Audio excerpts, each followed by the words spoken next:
for you to just kick us off, Pete, because I know that you have Ruthie Wilson Gilmore's definition of what abolition is.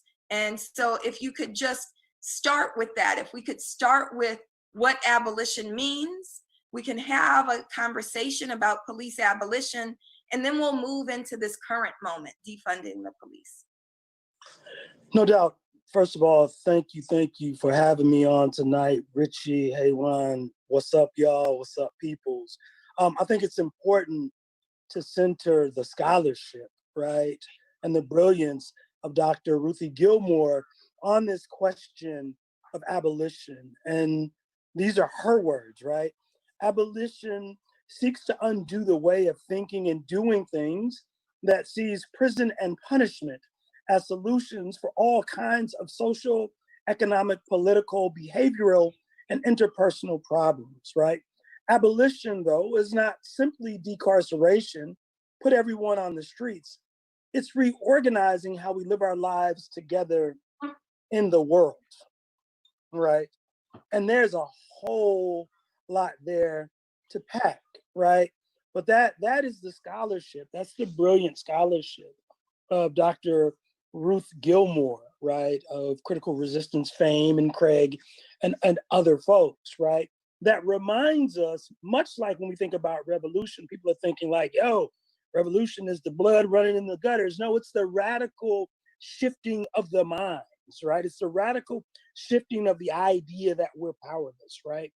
Abolition seeks to undo that thinking, right? That narrative thinking of white supremacists that say prison and punishment is the only solution, right, to all of the social, economic, political, behavioral, and interpersonal woes, right?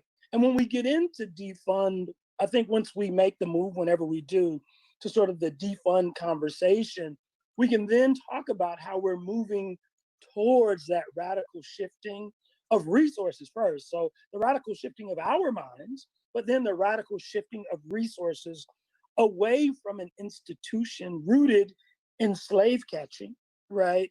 For the promise of plantation capitalism back towards our folks and our methods and our healing. So that's what I got for Ruthie. I'm channeling her for right now. And that's what I got. Well, good. Thank you for channeling her. We always need her wisdom and her brilliance in this space. And for people who are unfamiliar with critical resistance, they've been doing this work for decades. Can you tell us quickly, Pete, who critical resistance is and what it is they do? I mean, critical resistance has been putting forth an abolitionist perspective on decarceration for decades, right? Created by, in concert with, right? Because the one thing that I always remember, another super soldier sister, Maya Angelou, reminds us that there is nothing of note, right, that has been created by one person, right? And so while I lift the name of Ruthie, I'm also lifting in earnest all of those organizers who have carried that message, who have seeded this abolitionist framework up out of Oaktown, right, up out of Oakland, but now there's chapters here in Los Angeles that's moving steadfastly towards abolition of prisons. Right, right. And I think it's really important that you're offering that frame and that you mentioned that the system of policing, and I always remind people that I don't just organize, I'm also a scholar, and I think this intellectual work is hugely important. And I think that people think sometimes that it's just, you know, the radicalism of organizers and activism that is saying extreme things, right? So when we say policing evolves out of slave catching, right? It's not an exaggeration. Anybody can go read almost any book, right? I'm thinking about the newer works by people like Khalil Gibran Muhammad out of Harvard. So if you need like, you know, some white people relevance, right? He teaches at Harvard University, right? Who, you know, will validate what we're saying on the streets. Policing is a remnant of chattel slavery, right? It was founded out of chattel slavery. And so when people think we're being extreme by saying abolish the police, it's really important that we remember that it would sound ridiculous for us to be saying, no, we shouldn't abolish slavery, we should reform it, right? How can you say that a remnant or a piece of chattel slavery should be reformed rather than abolished, right? I'd love to hear Haywan and Richie, maybe we start with you, Richie, kind of jump in on why it is, and I don't want to put identities on you, but we've had lots of conversations about this. You are an abolitionist, right? So why are you an abolitionist? And what does that mean in terms of how we see policing and prisons, and also that relationship between policing and prisons? Yeah, thank you. Hi, everybody. Honored to be here with y'all.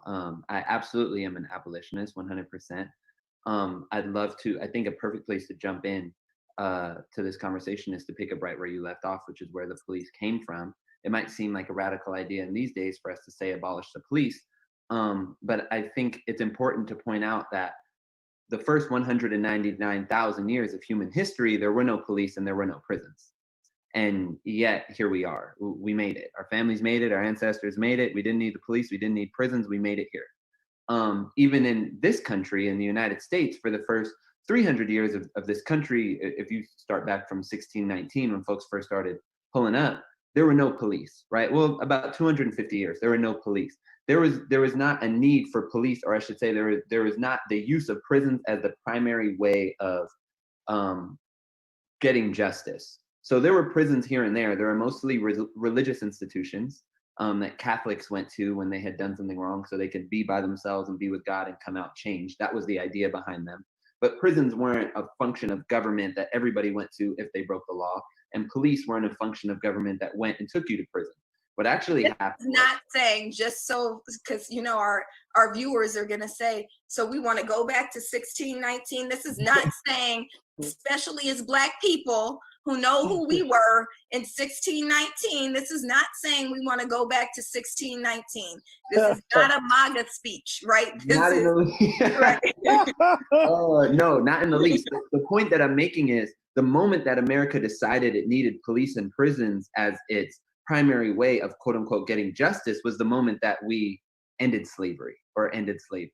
So up until 1868, 65, it's real scholars on here who can tell you, up until the end of slavery and the 13th Amendment, we didn't have the system of you quote unquote break the law, you get arrested, you go to prison throughout the United States. That's not how we did business. Actually, what people who had citizenship at that time, which were white people, we did not have that citizenship. They didn't want police either. They didn't want prisons either. They dealt with their problems within the community. They might go to civil courts and sue each other and have the judge intervene between two private parties. But there was none of this, the people versus you, and now we're gonna lock you up business. Nobody found it necessary to do that until there was Black people free. Once Black people were free, then all of a sudden we needed the government to step in and get dangerous people, and we needed to have district attorneys and prisons and police. And so that really tells us something about what the purpose of policing has always been. So as an abolitionist, I do say that our community, we go back not to 1619, but to the indigenous communities that existed before this place was even colonized, when we dealt with our harm amongst each other. Now it's gonna be, I don't wanna oversimplify it. It's a complex process to decolonize our minds from our addiction to punishment, decolonize our minds from being able to rely on the police to quote unquote solve all our problems or make us feel like they're solved because they come up and do violence, they show up and do violence. But we are, the call for abolition really is a call to say healthy communities that are invested in, that where people have what they need, are communities where people enact less harm. And when people do enact harm, we can invest those resources in one, changing behavior, and two, transforming the systems that led to that harm in the first place, instead of investing our resources in acting out violence against those people. Mm-hmm. See, that's how you could tell I'm old, because I'm talking before I hit unmute. That was really brilliant, and I think that that's important as people begin to process, well, what is abolition, right? That we have to remember that this isn't the only way. This has not always been the way. And so, you know, sometimes it's difficult for people to imagine what things can look like. But when you say, well, there's examples, like this hasn't always been the way, I think it helps us to sit back and go, oh, well, what can we do to move things forward? Haywan, I'd love to get you in on this conversation, who also identifies as an abolitionist. And after Haywan kind of talks about her view of abolitionism, we do want to talk about how that relates to defunding the police. And I know that we're live on Facebook. For Facebook viewers, please, if you have questions or if you have comments that you want us to ask, please enter them in the comments so that we can engage. This is meant to be a community conversation. So I'm just trying to facilitate for now, but we absolutely want to involve you in the conversation. So for Haywan, how does this whole question of abolitionism, how is it defined for you? And also, I think it's important for us to kind of go down the road of personal narratives. How did you become an abolitionist? Because not everyone is there yet, right? There were times when we didn't ascribe to abolitionism, when we didn't even know that an abolitionist meant anything other than, you know, freedom from traditional views of slavery, right? That we thought abolitionism was something that was from the 18th and 19th century, and didn't understand that it's something that's applicable now. So I'm sorry for the long wording on the question, but please help us. No, that's great. I appreciate that setup. And I just want to start by saying abolition is a lifestyle. It is a healing journey, and it's like an ongoing process. It's not something that I feel like I've been learning it as I have continued getting older and moving through different spaces. And I really love that Pete opened up with Ruthie Gilmore's definition of abolition, because it really it expands our understanding of abolition is not just around like policies and systems and relationships, but it's around culture. It's around how do we change the ways that we interact with each other, and the ways that we put people before profits and welfare before, and like how do we move from that before, you know. And I think, you know, I started learning about prison abolition, and mostly around like criminalization and just like understanding policing at a really young age. I was part of an after school program at my high school, Cleveland High School, where I just got my hands on literature and conversations that I didn't access in the classroom. And it was really interesting because that same year I went to like a social justice magnet where we, you know, we're studying like race and gender in the United States. And it was very much rooted in the past. So like, you know, learning about slavery, learning about Jim Crow. And meanwhile, it was that same year, Hurricane Katrina happened. We had all these racist immigration bills being pushed in California. And I was like, we need to be talking about the things that are happening now and stop talking about racism as something of the past. And so I feel like it's just kind of a wild moment to be alive. I honestly never thought I never thought I'd see this in my lifetime, people talking about defunding the police and abolition. And I think I would just add to that we're in a new moment too, where we are really being asked.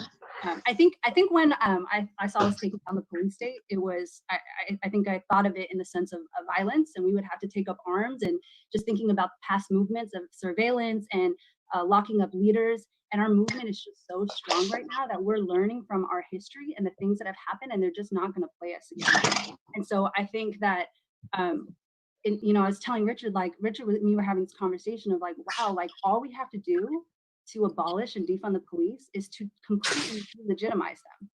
Like, you know, making a commitment not to call them, figuring out alternatives when we're in unsafe situations, when someone we know is in a crisis or needs help. And that's stuff that a lot of us have been doing already. You know, for me, it's easy to imagine because I've never called the police on anyone. It's not something that I was raised or taught to do. And so these are things that have really been practiced. And I think the other piece I would add around abolition is that, you know, we're in a moment where we have to have more nuanced conversations, more around race, and really through an intersectional lens, because the only way we're going to delegitimize the system and win is if we build a mass multiracial, multi-generational movement that's rooted in queer liberation, Black liberation, that's challenging capitalism and white supremacy as a whole. Right. Let's go down that road a little bit, because viewers are asking, what's the relationship between capitalism and policing? And so I'd love for you to pick up on that, Haywan, and then Pete, maybe Pete and Richie, if you want to chime in on that question. So I'll just start with connecting it to what's happening now. Right now, we are seeing people flood the streets, and it's not just around police violence. It's really around how the system has set us up, and the pandemic especially exacerbated all of the failures and cracks in our system. It wasn't the government that's been, helping our community in the last few months. It's been us folks on the ground who have been putting together mutual aid funds, that have been figuring out how to get folks who are unhoused the resources they need in this time. And I think it just really magnified all of the problems with our system. And when I was walking through, I live in Oakland, and when I was walking down the street, maybe the second day of the unrest, I was looking at what people were writing on the walls, and the businesses they went after, and it wasn't local businesses, it was the banks, and it was the Targets and the Walgreens, and folks had clear messages: abolish work, abolish the police, stop, end capitalism.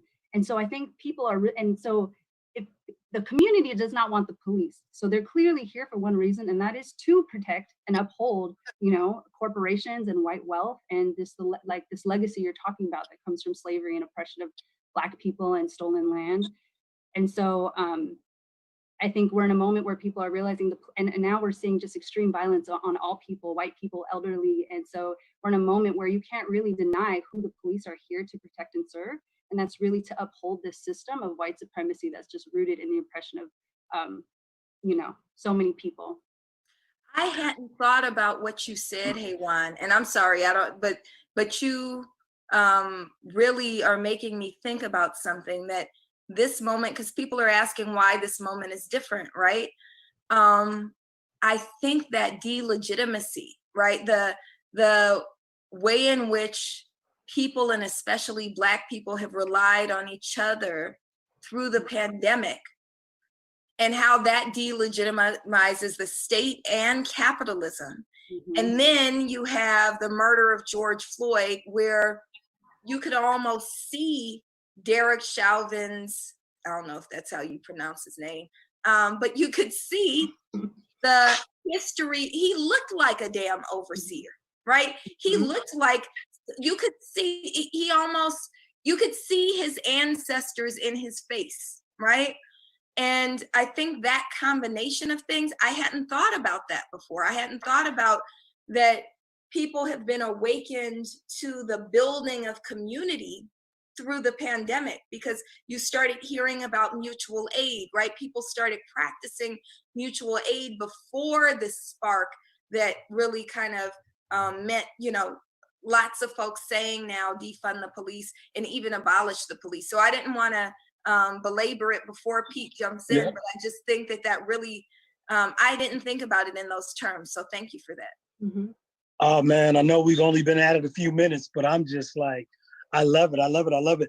And, I'm thinking KRS-One. Every time you say overseer, I'm like overseer, overseer, overseer, overseer, officer, officer, officer. They too young. They don't know what we talking about. No, you telling your age. Come on, Richie, don't let her do you like that.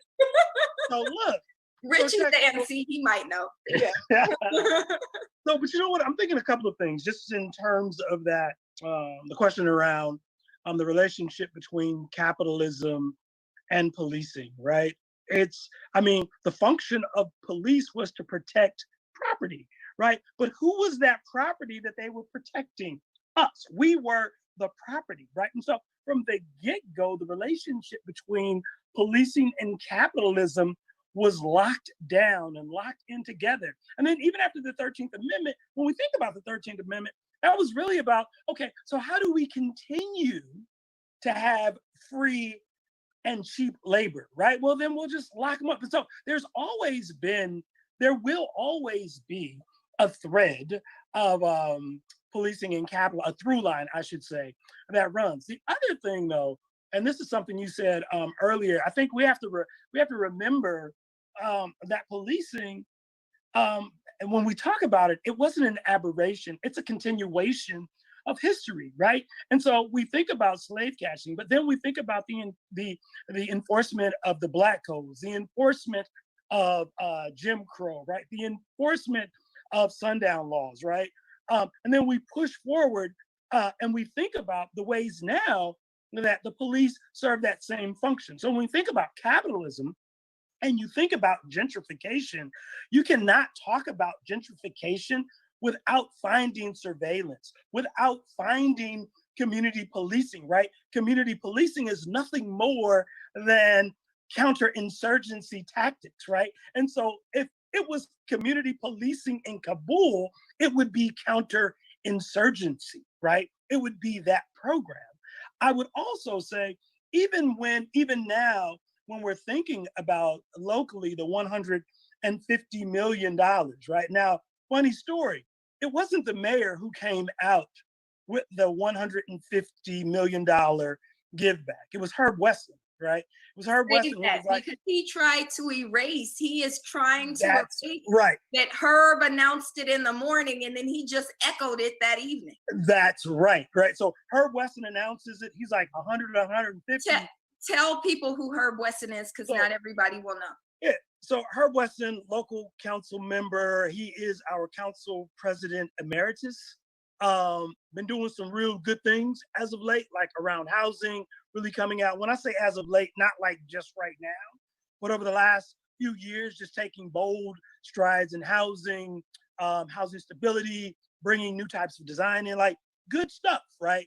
And represents South Los Angeles, parts of South Central Los Angeles. I was gonna say, did you say South Los Angeles, Melina? You know what I mean. And he's Black because his name is Herb Weston. They may not know he's a Black city council member, right? Right. Yeah. But I mean, you know, now we going back and forth on Herb Weston. You made me lose my damn thought. But I mean, bottom line is this: the mayor, Herb, comes out and says, "I got 150 million on it." The mayor 3 hours later was like, "Oh no, if he can go 150, I can go 250 million." Right? All of this happening without an ask from organizers and community. All of this happening without a demand. And so that should let us know what is left on the table. The other thing that we have to be careful about, though, we are now hearing rumblings that there will be an attempt to run that 150 million back through the community safety partnership, right? Remember that thing called community policing, and running it through some of the academics. And so it's one thing for them to say or to state, we got 150 or 250 for you. It's more important that we are very clear about where we want that money to go, right? And I know once we get into sort of that defunding conversation, we can hit that. Because when you look at, you know, Los Angeles, 150 to 250 million that they're talking about taking back. Seattle, last night, they're also talking about cutting the police budget in half or maybe disbanding.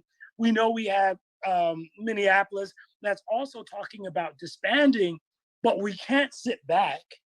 We can't rest. We got to go even harder in the paint, and we've got to take them the plan. And as Richie was saying earlier, and all of us, like, I know I've been watching all y'all. I've been watching all y'all grow up, and I love y'all. And we got to talk about the cultural practices that are already in play, right? Like in West Africa, something called Fambu talk, right? Ain't no police, right? We come together in a circle and talk about harm, right? We know what to do with those who continue to bring harm into our communities, right? And so there are practices that are already in place that we can use, right? It's not like this thing that we have to figure out and that's never happened before, because it's happening now in real time.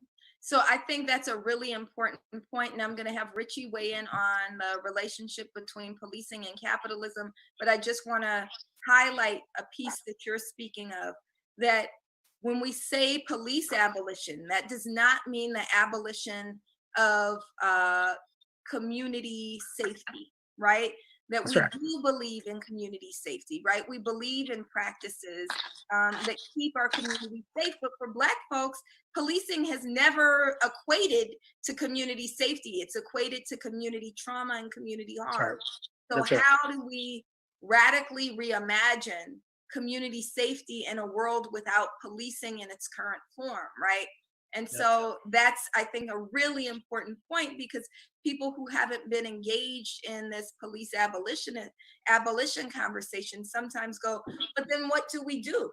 Because I can't honestly claim to be Haywan, right? I have called the police before, right?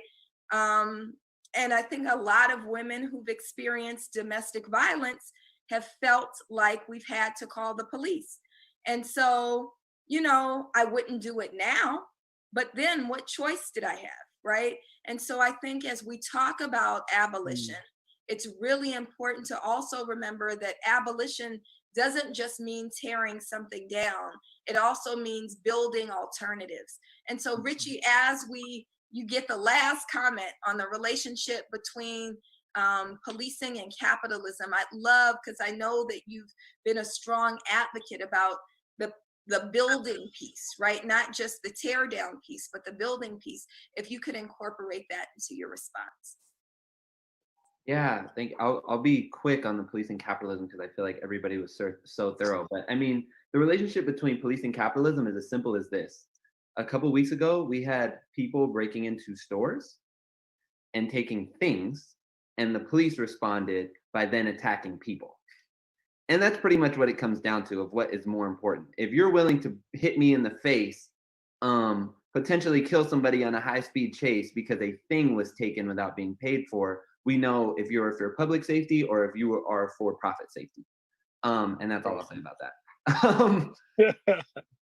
That's a quotable. Somebody write that down. If you are for people safety or property safety, that's it, right? That's the question. Yeah. Which one are you for, right? Which side are you on, right? Yeah, seriously. Yeah, exactly. And we see that throughout the system, right? But because our system is so obsessed with crime and punishment, we've been blinded to what harm is and what is actually more harmful. So, I don't want to only talk about small acts of harm. I want to talk about serious harm, serious community harm as well, because we need to talk about all of it. But just to complete this point, we live in a system right now where the very first time I was detained, I was 11 or 12 years old in the 7th grade, and I was horseplaying.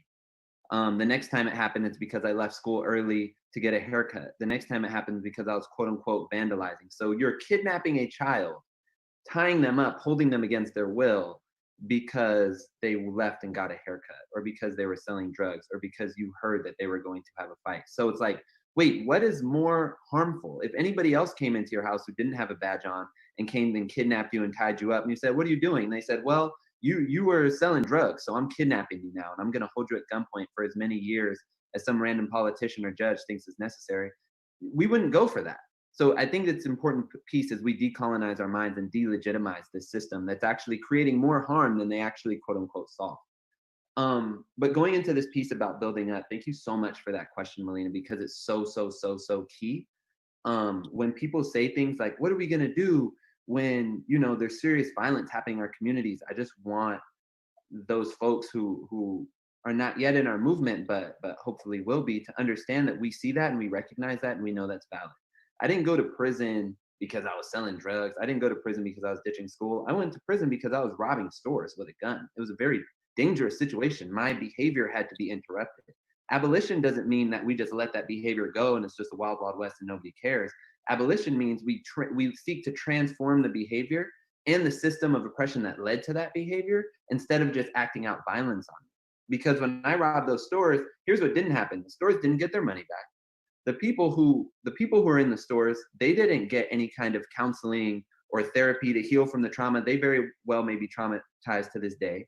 There was never any conversations with me on behalf of the system to figure out why this 19-year-old kid would be doing that and putting my life at risk over $1,500 here, $700 here, right? And when I reached out to my victims, once I was in prison for 2 years, I reached out to apologize to them. I got a letter from the district attorney of Los Angeles. Name is Jackie Lacey. She was the DA there. And she told me if I tried to reach out to my victims again, she will file new charges on me. So we don't have a system that was seeking to solve anything. What they wanted is they wanted my Black body in prison for as long as possible. They tried to give me 150 years to life. What could have happened instead was I could have been brought before my community. I could have been brought before the families of the people who are in the stores who are traumatized and put in a position where I had to listen to each person, how they were impacted by my actions, their moms, their sons, their kids. When I read my court paperwork, I found out that one of the people in one of the stores I robbed was a recent immigrant from West Africa who had since quit his job because he was so afraid to work in a store like that again, because it brought up trauma and stuff from stuff he had lived in the past. And this was somebody who was providing for an immigrant family. When I read that, even I think I was 21 when I finally sat down and read my stuff, I just broke down and started crying. I was so aware of the harm that I caused. And that's actual accountability. I could have then talked to this person. I could have then worked with that family to whatever extent they felt comfortable, worked with the community to do something to be of some service to them, while also having conversations about my own behavior, my own understandings of patriarchy, and my violence made me a man, and having fat pockets made me a man. All of that work could have happened in my living room. I didn't have to be beat into a concussion by LAPD and dragged off in my throw up and held at gunpoint for 7 years to understand those lessons. Actually, what happened instead was I was so busy fighting for my own survival in prison, it took me 2 years to even think about the robberies that I did.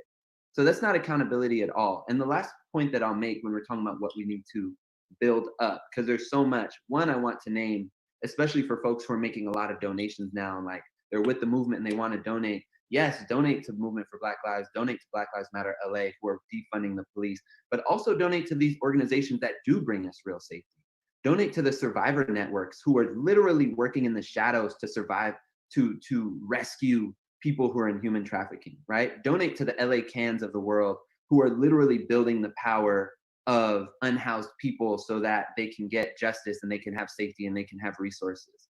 Donate to organizations that are sitting down and there are organizations that do transformational healing work with folks. There are organizations that do transformative justice work with folks that are under-resourced. Why? Because the police have $3 billion and then we're all fighting each other for scraps.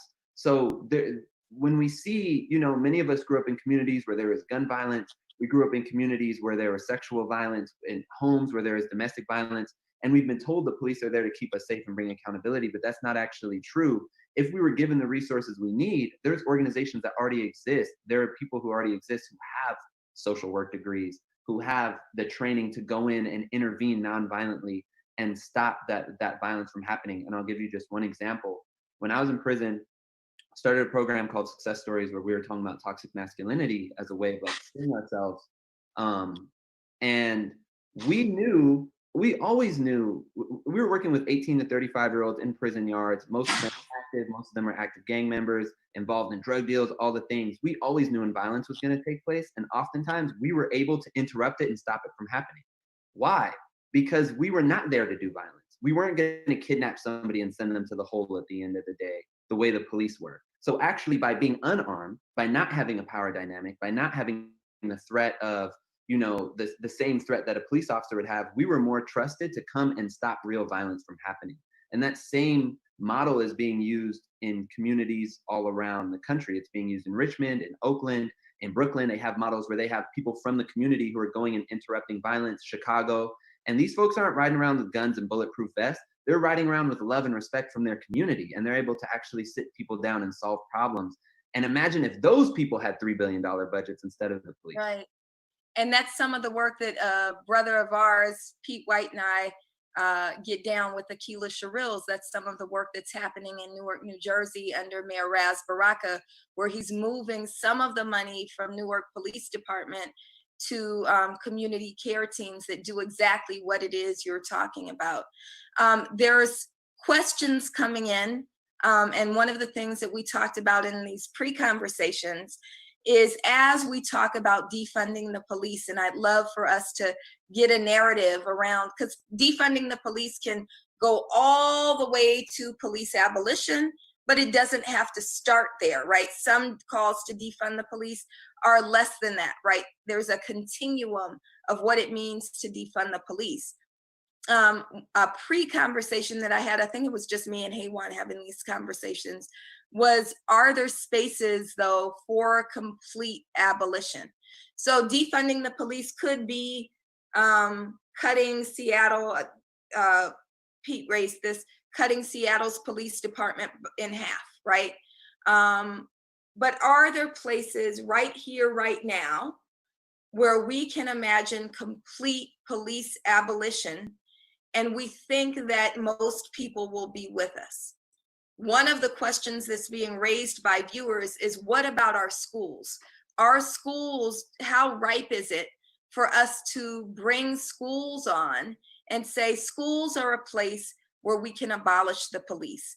Police do not belong in our schools. And Brother Joseph Williams, who was on last week's platform, talked about the importance of removing police from LAUSD schools, and he's kind of leading some of the work here in Los Angeles, along with a lot of the students, to say police have no business in our schools. And if you're from the same generation that Pete and I are from, you remember that there was a time when there were no police in schools, when they had sometimes big brothers from the neighborhood in yellow jackets that met you at the door to make sure you, for me, it was Mr. Williams, that you had a good day, right? Shook your hand real hard and said, have a good day. So the question from the viewer on Facebook is, are schools a place that's ripe for complete abolition? So let's get one person to respond to that. Don't all jump at once. I'd love to hear from Haywan, because I just know Haywan's work started with decriminalizing the cops back when we were kids. Excuse me, decriminalizing schools back when we were kids. Yeah, we have been working to get the cops out of our schools for a very long time, starting with really trying to decriminalize student discipline issues. Like, it should not be a police officer handling issues like tardiness and having a marker in your backpack or having drugs on you.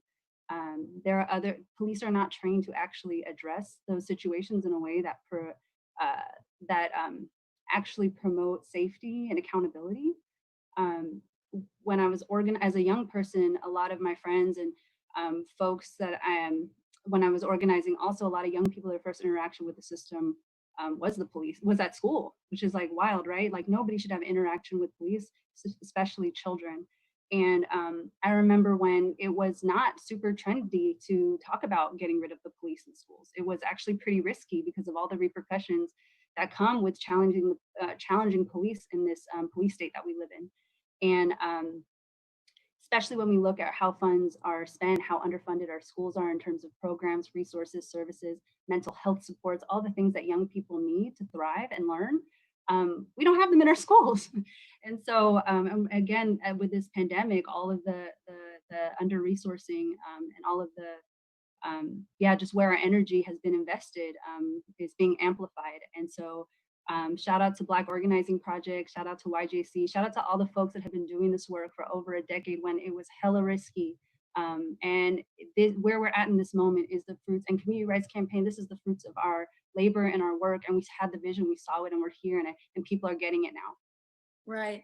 And Students Deserve, who's our partner in this, right, which really centers the work of student organizers, right? Recognizing the people who are the most directly impacted should be empowered to offer the solutions and be in the lead in the struggle for the solutions. So shout out to those young people, those young organizers. And I know Haywan and Richie are like, we're young, you young, but you're not 16, right? And so we know that the kids, the real kids, they have the audacity, and they've garnered the power and the respect, and they have the radical imagination to say police don't belong in our schools. They've won some major victories already, ending so-called random searches in the schools. They're winning this anti-pepper spray campaign. They've won, they said in the midst of a pandemic, why should we have to be worried about a calculus test? And so they won the universal passage of all classes for students this semester. and they're calling for the removal of police from schools, point blank, period. And so we want to just uplift that and know that they're also inspired by the work that's happening in Minneapolis, where they have severed, Minneapolis public schools have severed their ties. There are no longer any contracts with police in Minneapolis. All up and down the state of California, those contracts are open. I want to lift up my brother is a school administrator up in the Bay Area. They recently, as of yesterday, canceled their contract with Alameda County Sheriff's Department. And he said, it's okay for me to share this. Apparently the Sheriff's Department came back and said, well, we'll do it for free. And they said, oh, no, that's all right, right? But that tells you like what this machine is really about. You know, that the sheriff said, you don't even have to pay us for the contract. We'll come in and do it. So, you know, this work is moving and we're winning. We haven't really gotten into, and maybe Pete can jump in here, what defunding the police means, right? So we've talked a lot about abolition, but is it illegitimate to say, you know, well, let's defund the police. Maybe we can't get to immediate abolition right now. Is that the watered down version, or does it somehow feed the idea that we can get to abolition? Maybe not this budget cycle, though. No, it most definitely fuels and feeds the idea that we can get to abolition. And so let me just first say, just on that last point around the organizing that's happening in schools, I can remember meeting Mark Anthony, right, with the Community Rights Campaign, and Patrice, when they were students, seeding the ideas and the moments for now, right? Fighting back against the 1033 program, right? Fighting back against the military grade weaponry in schools and winning, right? And so it's just important to both point forward, but also point back from which we came, right? When we think about defunding the police, folks, particularly in LA, but folks all across the country, been having this conversation a long time and actually running campaigns to do it. I mean, when I came into the work, it was Michael Zinzin and COPPA, right? That was like, we need to take all the money back and give it back to the folks, right? But in real time, like some of the examples for me, particularly at LA Can, one of the most gross examples of police being used to solve societal problems was in 2017. There was a $100 million spent on homeless prevention. I'm gonna say that again. $100 million spent on homeless prevention, 87 million of which went to the police. Now, I want y'all to tell me how in the hell the police gonna solve homelessness? Police build houses? Because, you know, the root of homelessness is not having a house, right?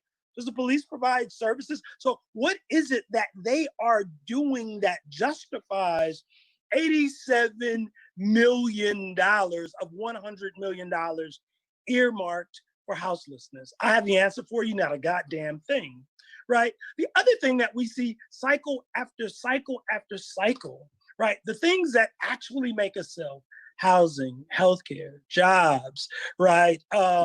Just all of those things, counseling, therapy, right? Libraries, all of those things for the last 25, 30 years have been the line items that have been devastated and devoured. But there's one line item on all budgets that are recession proof. It's the police budget line item. So bringing us to this budget session, there are 16,000 LAPD, there are 16,000 city jobs and departments at risk of being cut. What types of departments?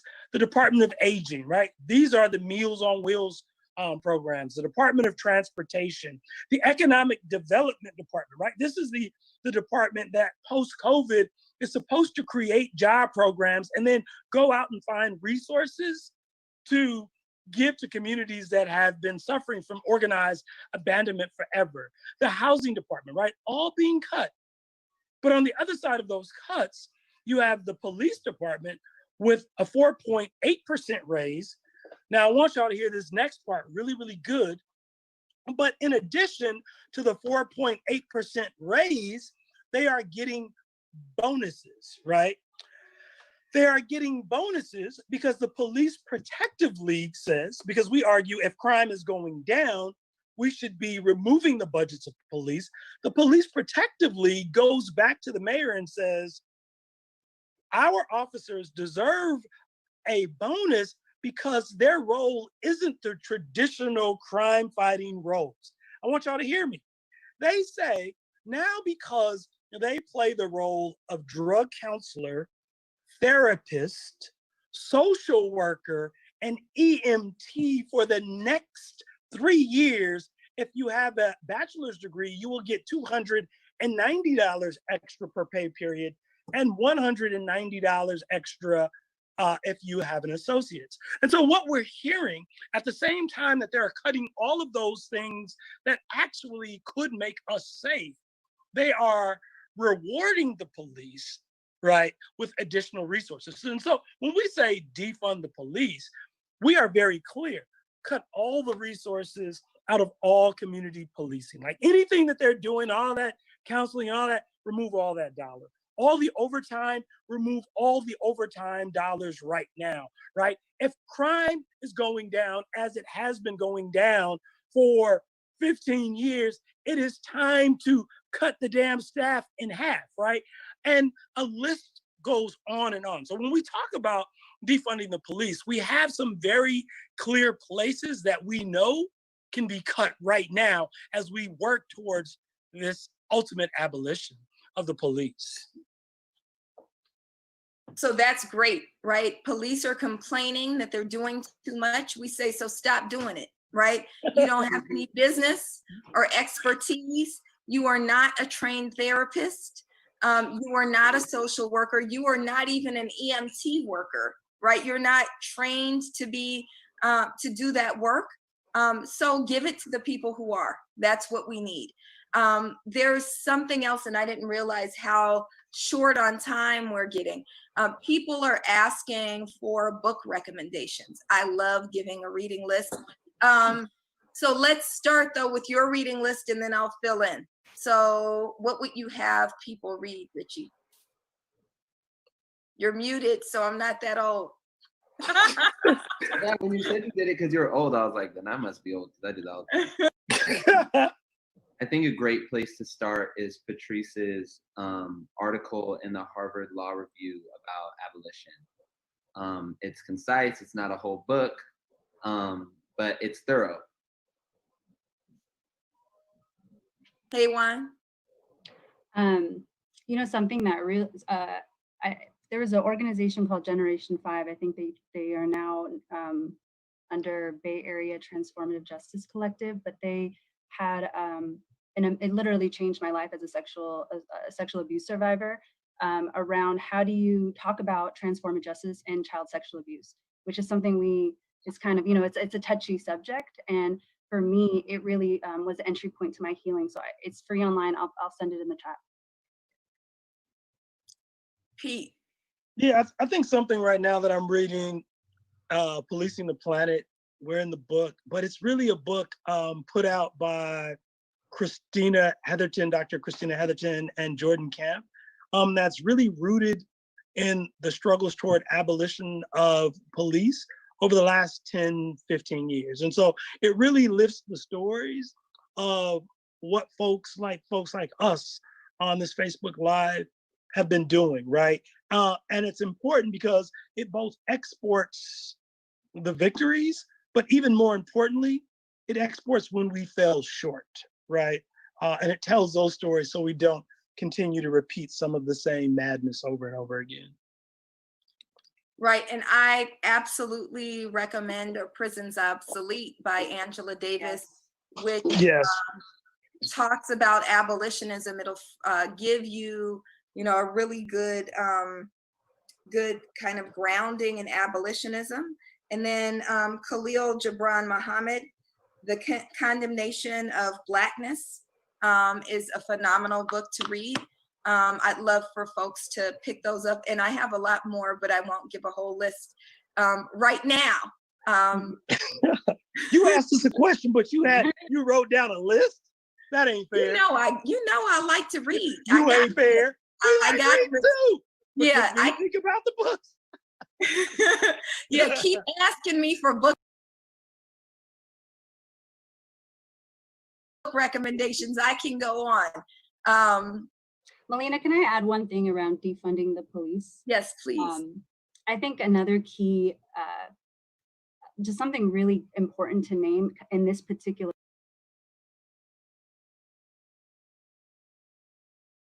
moment is that defunding the police means divesting in hard, painful, uncomfortable reflection and accountability for how we have upheld this white supremacist culture. And culture is, behaviors, beliefs, values that are passed down, maybe consciously, unconsciously, and it's entrenched in all of our systems. So as we go through, the healthcare system, education system, it's so insidious that it starts to live in our bodies. And there are things about white supremacist culture, like Tema Okun talks about white supremacist culture being either or thinking, perfectionism, defensiveness, afraid of open conflict, paternalism, all of these things that we normalize. And we see it in our movements where we have been taught to be afraid to struggle with each other. We've been taught to fear that. And so I think it's a moment that for all of us, especially as we see this growing mass movement of people of all genders, sexualities, races, nations coming together under this banner of Black Lives Matter, that we really start to interrogate the ways that we uphold the system and realize, that we embody policing in some ways, whether it's cancel culture, whether it's revenge culture, whether it's also around intersectionality. Like, how are we pulling the people who are the margins of the margins and centering them in our movement? And that includes folks with disability or folks with different abilities. That includes trans women and gender nonconforming people and trans people, like all of those who are falling off the ledge. Like, how do we center them in this movement? Because if we don't, we're going to be doing this again for another group of people. Yeah, so time gets away, right? We've had our hour, but I'd love to close it out with each of you giving just a 1-minute last thought. I'd love for you to include in that thought a call to action. What's one thing that our viewers can do right now or in the morning, right? But what's one immediate thing that folks can do? But you have 1 minute each. So Richie, let's start with you. Yeah, just for me, I feel like it's always important to just make this really real for people. I had the opportunity to go to Finland that went through this process back in the 90s. Where they defunded their police and prison system. They're not completely abolished yet, but what they found was the number one way to cut down on drug crime was to decriminalize drug use. The number one way to cut down on property crime was to give universal basic income, where everybody's guaranteed the basic amount of money you need to survive. And most interestingly, the number one way they cut down on violent crime was by enfranchising disenfranchised communities. So they have a anti-violence task force that has no law enforcement arm and no guns, that just goes into communities, poor communities, immigrant communities, teaches folks the language, connects people with resources, gets them healthcare, gets them jobs, gets them education, and they saw their violence in those communities go down by 75%. My call to action for how we can do that here is when a lot of things have been happening on social media, a lot of things have been happening in the streets, and that's important. But my call to action for people is every time you see those graphics pop up that say, call your city council member, that say, call Jackie Lacey's office, that say, call or show up to the police commission on Monday, that we actually do those things. Because we can all pass information back and forth on social media about how down we are, and that's important, and showing up in the streets is important. But these politicians want money and votes. And until we show them that they will get neither of those things from us until they listen to us, they don't have to listen to us. Ashe, that's great. Ashe. Hey, Mom, what you got? Hey, Juan. Oh, me? Sorry, I thought you said Pete. I think mine is more of a personal call to action. So I've been in movement for a very long time, and you forgot to mention that before I went to school to study community mental health, I was in Ethiopia for almost a year and a half. And part of that journey of going from, going to my father's homeland, really building with my family, learning my culture, language, to then really understanding the importance of really being hands-on with looking at trauma, resilience, and healing justice as central to our movements. It all just kind of came together. And I just want to tell folks that, or I just want to remind folks that there are really two sides to this fight right now. Like, factions are not helpful. Critiques around how people are doing things is actually part of the work. It's a good thing. We should be engaging in this struggle together, and we have to stay focused and not distracted. And I feel like, I keep reminding people that that is the work. When the shit comes down, we have to rebuild, and that's where the hard part comes, and it's going to require all of us. And I think I just want to say that, because our people have been through so much, and we have to remember that we're not perfect, and we're holding pain and complexity and contradictions. And some of the people I love the most are the most problematic people in my life. And I don't give up on folks. And it's transformative justice is not theoretical. You said, Melina, you've called the police on people. I haven't, because I've had community at a very young age. I had people like Patrice and Mark Anthony that I can call when I was in trouble and in bad situations. And so I think that, so two calls to action. One, all of us, especially non-Black people of color, we have to connect our struggles and the suffering of our people to the stories of Black people and the genocide of Native people in this country, because we need to come together and have our common enemy, just like our common target in that way. And I think the second thing is that, that we're practicing these things on a personal level, because, how do we expect to take on the system if we don't have these practices to navigate conflict and figure out how to struggle together outside of the system? We have to do it simultaneously, defund the police, and also uplift alternatives that center the collective and not this white concept of individualism. And I'm very important, and that's your problem, not mine. Great piece. So for me, it's all of what they said. So I'm going to be really quick. Another world is possible, y'all, right? All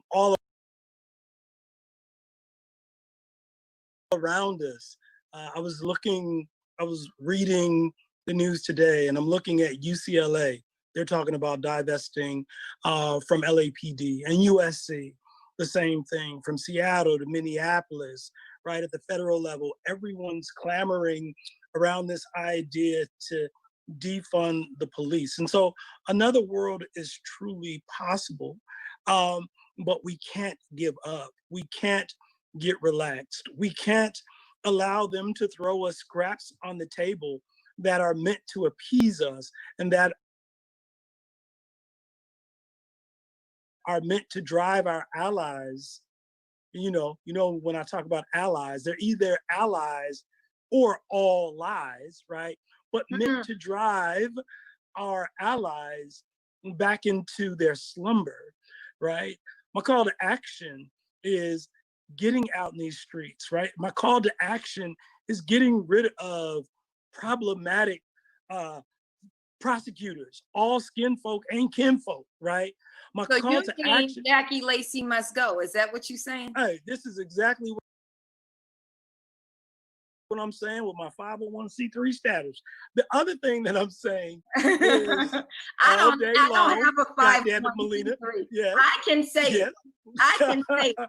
Right. The other thing that I'm also saying is this clown shit like 8 can't wait and all of that. Reject these notions right out of hand and understand that those are caretakers of white supremacy. So begin to identify the difference between abolitionists and caretakers of white supremacy. I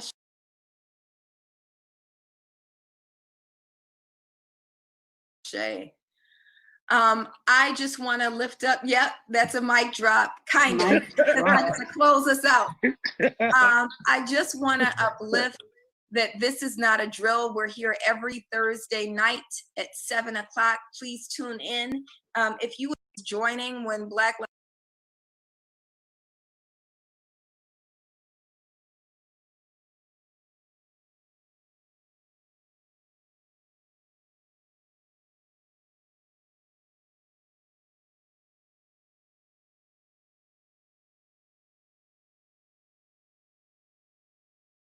Lives Matter was birthed around us, I think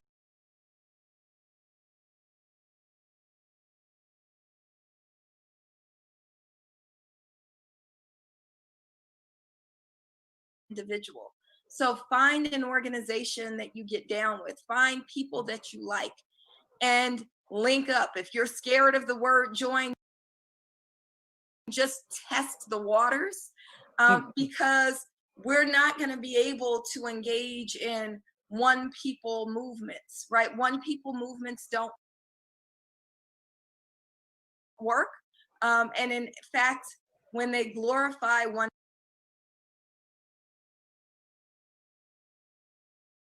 person, that's usually used to undo the work of the many. And so we want to make sure that we move together.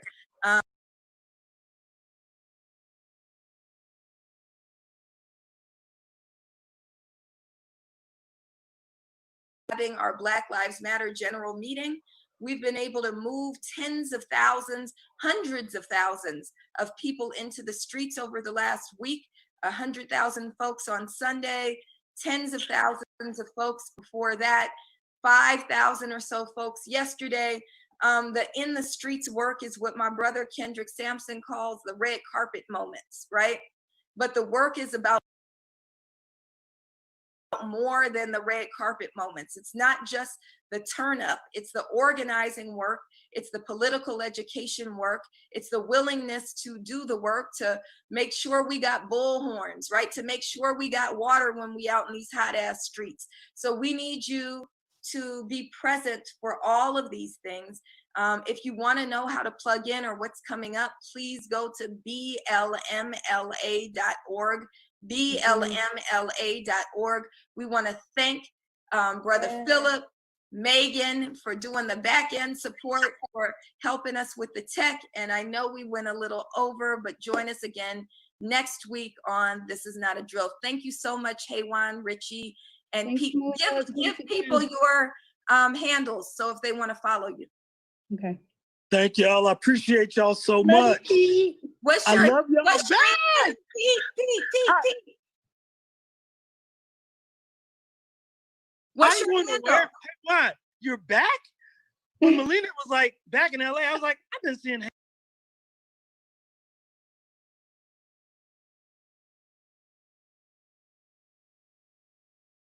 Haywan up in the I Bay. ran from Oakland to be here. Look, we still on. Pete, what's your handle?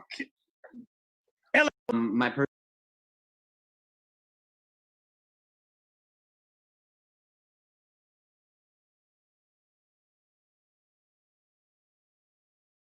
personal one is at Richie Reseda. The work that we do to abolish prison statewide is at Initiate Justice, and our work to end patriarchy is at Prison Feminism. Great. And I'm Melina Abdullah at Doc Melly Mel. BLMLA is on Twitter at BLMLA and Instagram at BLM Los Angeles. Again, thank you so much to everybody who made this happen, and we'll see you again next week, inshallah. Yeah. Thank y'all.